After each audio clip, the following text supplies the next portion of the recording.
The problem with the UN, who should be the good guys, is that they became taken over by the terrorist organization. That has been the issue. It also became incredibly difficult for them to get the aid in efficiently. But I want to talk about... They were working together with the terrorist organization. Right, okay. With the best will in the world. But not wholly. I'm looking the UN have not been day. taken over by Hamas.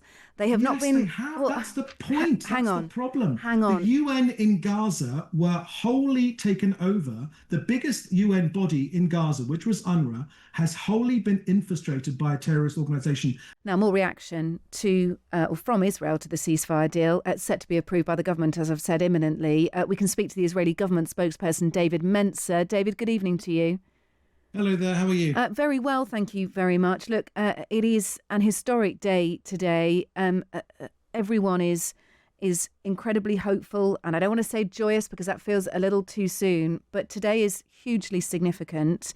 We know that the Israeli government are meeting at the moment just to sort of get this over the line, as it were, and there'll be no agreement to time frame until the government passes its approval on this ceasefire deal. Do you know why the meeting was late today, David? Has there been any concerns about it at all? Well, good to be with you. Things routinely run late in the Middle East. I don't know if you've been around this part of the world. That's I can understand.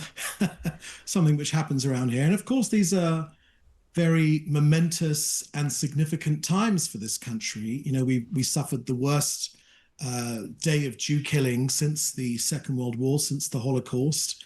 For 2 years now, we've been battling hard against this terrorist regime, which embeds itself behind its own civilians, seeks to maximize death amongst its own civilians.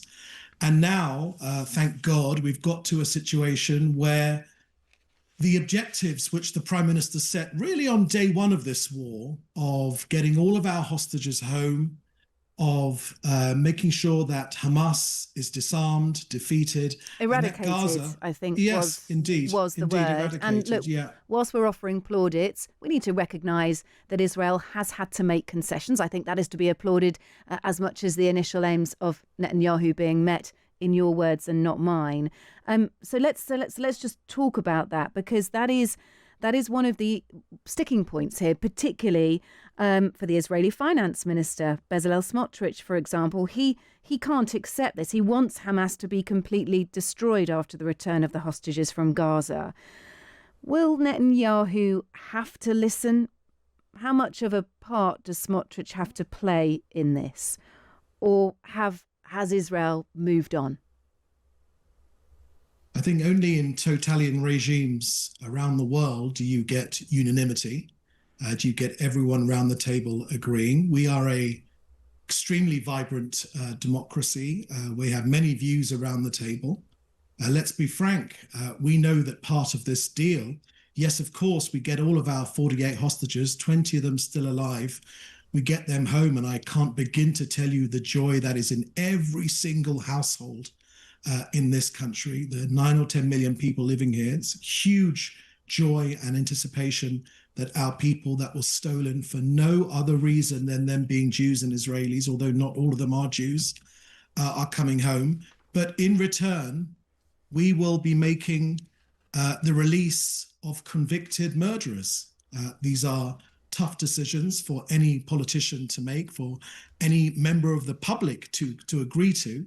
But I think even so, the propensity, the love of life here in Israel, as in common with many other countries, is so huge that these are sacrifices which this country has made in the past and is willing to make right now again. Look, some of those prisoners, Palestinian prisoners, could include perpetrators from the October 7th attacks, couldn't they? Well, these are the difficult decisions which I have just mentioned previously. These are tough decisions, but we want to get our people home. And I think our Prime Minister really going against the best advice of the security experts in this country, who told him at the beginning of this war that, you know, you can say goodbye to those hostages, you'll never get them back, we'll never see them alive again.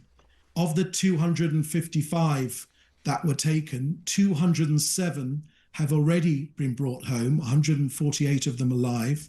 And now, please God, with this deal going forward, to the credit of our Prime Minister, we hope to get all of our 48 hostages home. And that is a momentous achievement by our Prime Minister. And there were so many naysayers, including us on Times Radio, because I appeared on your station many, many times, who said that the Prime Minister was chasing the impossible. You could never destroy Hamas. You could never defeat an ideology. To be fair, never subdue you're this missing 50% of this, David, and I understand your congratulations. Which 50% am I missing? Which 50% am I missing? Donald Trump. Please tell me. Donald Trump. Of course, the best partner, the best president that there has ever been in the White House. The president who just last week, I was in the White House with the Prime Minister, orchestrated this tremendous achievement. Together with our Prime Minister, they've turned the tables. The whole world was pressuring Israel not to go into Gaza City, as they said before, not to go into Rafah. But the Prime Minister, together with the President, together with the invaluable support of the President, has turned things around. And now the world's attention is on Hamas. They must release our hostages. That is the first line of this agreement.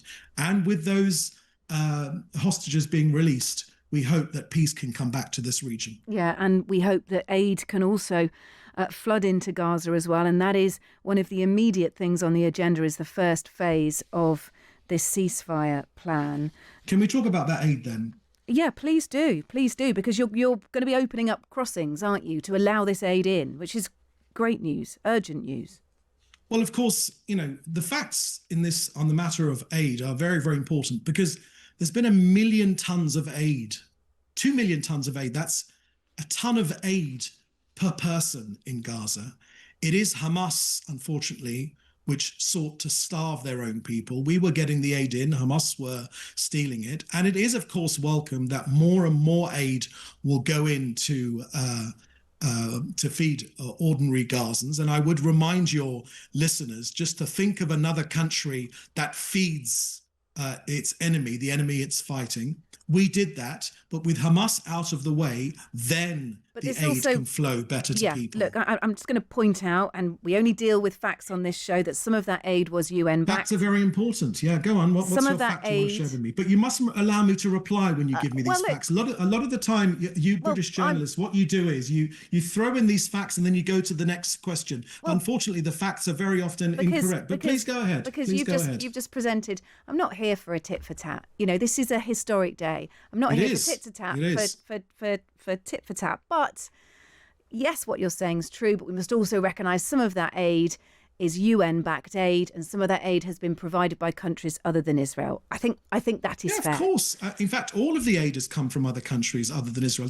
Israel that has facilitated its entry. Right. The aid itself hasn't come from Israel. That's absolutely true, the point. And the problem with the UN, who should be the good guys, is that they became taken over by the terrorist organisation. It also became incredibly difficult for them to get the aid in efficiently. But I want to talk about working together with the terrorist organisation. Right, okay. With the best will in the world. But not wholly. The UN have not been taken over by Hamas. They have not been. They have. Well, that's the point. Hang on. The problem. Hang on. The UN in Gaza were wholly taken over. The biggest UN body in Gaza, which was UNRWA, has wholly been infiltrated by a terrorist organisation. And I'm praying for the day that Western media, like the Times of London, actually look into the real facts about the UN, who should be the good guys, but unfortunately have been shown themselves to be woefully lacking. This is a very important point. I want to move on. You must investigate. Well, look, we will absolutely investigate. And yes, of course, there have been issues with Hamas operatives infiltrating the UN. The UN, not one or two, or UNRWA, wholesale integration. UNRWA held a big investigation into this, and those people found to have connections to the October 7th terror attacks and Hamas were dispatched it's utter nonsense that you say it. They held an investigation into themselves and they found out that they were actually blame free. What utter nonsense! But look, what utter nonsense! Okay, I will not concede that Hamas has 100% taken over the whole of the UN, because They've is not true. They've taken over the UN's distribution of aid into Gaza. Well, okay. It has been wholly all I can say compromised, which is why we created a diversion from the ground. And David Mencer, you and I will never get to the bottom of this, but one thing I do want to ask is, this first stage of the ceasefire deal has been signed off. Stage 2 and Stage 3 are another issue. They will be negotiated in the coming days and weeks. What happens from the Israeli perspective? Hostages are back home, dead and alive, sadly. Aid floods into Gaza. What happens if Phase 2 and Phase 3 can't be negotiated? That there can't be an agreement found on Stage 2 and Stage 3? What happens in Israel's eyes then? Well, first things first is Phase 1. We need to get past Phase 1. That's the most important aspect of this deal right now. But I'm just looking ahead and saying, what happens if... Let's look ahead, but you can only look ahead. That this arrangement is sequential. That means if Phase 1 happens, that will lead to Phase 2, and that from then will lead to Phase 3. Right now, the most important thing that can happen is all of our hostages get returned 24 hours after this cabinet meeting, which is just going on down the corridor from where I am right now. 24 hours later, after that, there'll be a 72-hour period. At the end of that 72-hour period, all of our hostages should be home. And that is that will be a tremendous achievement. And I must say, it is an endorsement of the Prime Minister's strategy, which was always to put as much military and diplomatic pressure on the terrorist organization. And then once that happens, then we can look forward to the future. All of us here want a better future for Israelis and Gaza. We are out of time. David Mencer, Israeli government spokesperson, thank you for speaking to us this evening.